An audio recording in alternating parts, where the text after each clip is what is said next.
Well, Maria Titizian is Editor-in-Chief of EVN Report, an online weekly magazine focused on Armenia.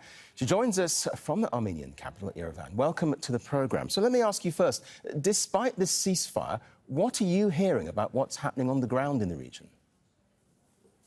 Well, first of all, I think it's important to say that this is an unequivocal and clear case of ethnic cleansing.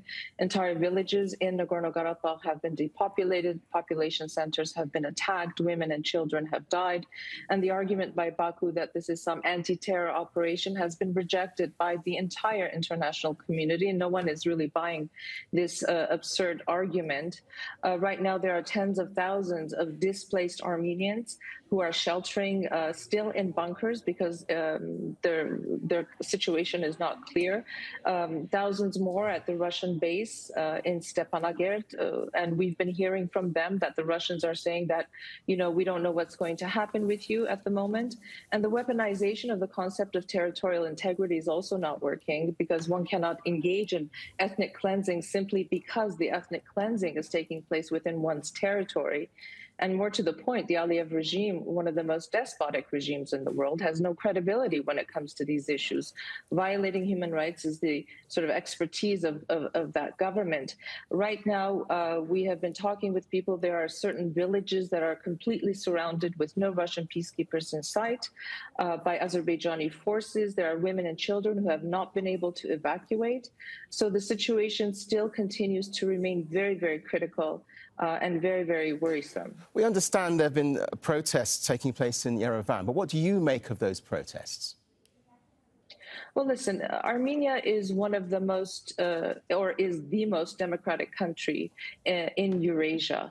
And part of democracy is expressing, as having the freedom to express your discontent. And certainly when an authoritarian regime is trying to ethnically cleanse your people, people in Armenia are extremely upset, and they are voicing those concerns today because they did want Armenia to perhaps do more. But we also have to understand that Baku's intention was to pull Armenia into a new conflict.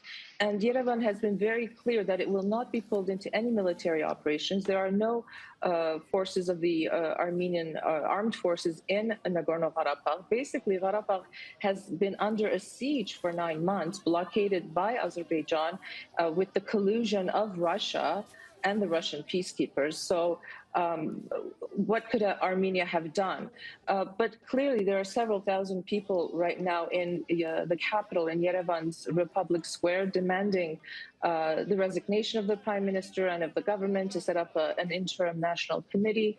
And this is the process of democracy. People, of course, are very, very upset. They're fearful of what the situation can be, because if you know or if you don't know, Azerbaijan in May and in November of 2021 and then in September of 2022 attacked the sovereign territory of Armenia, taking over about 150 square kilometers of Armenian territory. There are Azerbaijani soldiers in several regions of Armenia. So, since the end of the 2020 Artsakh war, this has been an ongoing situation. OK, well, let me ask you, with that ongoing situation then, what do you see the future being then? Because the two sides are due to meet on Thursday. What's the outcome of that likely to be? It's very difficult to say at the moment what the future can be. I think this is probably the worst case scenario, the most horrific nightmare for the Armenian people, what is taking place right now in Nagorno-Karabakh. Azerbaijan, since the end of the war, has been trying to force a victor's peace. They have come forth with the most ridiculous proposals, and every time Armenia concedes to something, they want more concessions from Armenia. And unfortunately, what we're seeing is that democratic Armenia now is caught in a web of a Russo-Azerbaijani axis, with the role of Turkey being very prominent. Turkey has come out several times in support of Azerbaijan's actions in Nagorno-Karabakh against Armenia. And this collaboration and coordination is really indisputable. We saw this, as I said, with the blockade of the Lachin corridors. And just today, Putin's own spokesperson stated that he doesn't see a case of ethnic cleansing.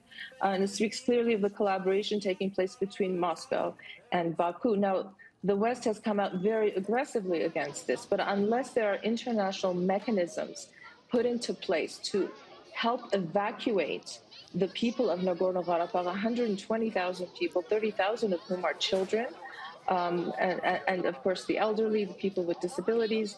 It is a tremendous humanitarian catastrophe that is taking place right now, right before the eyes of the world. Maria Titizian, we appreciate your time here on Al Jazeera. Thank you. Thank you.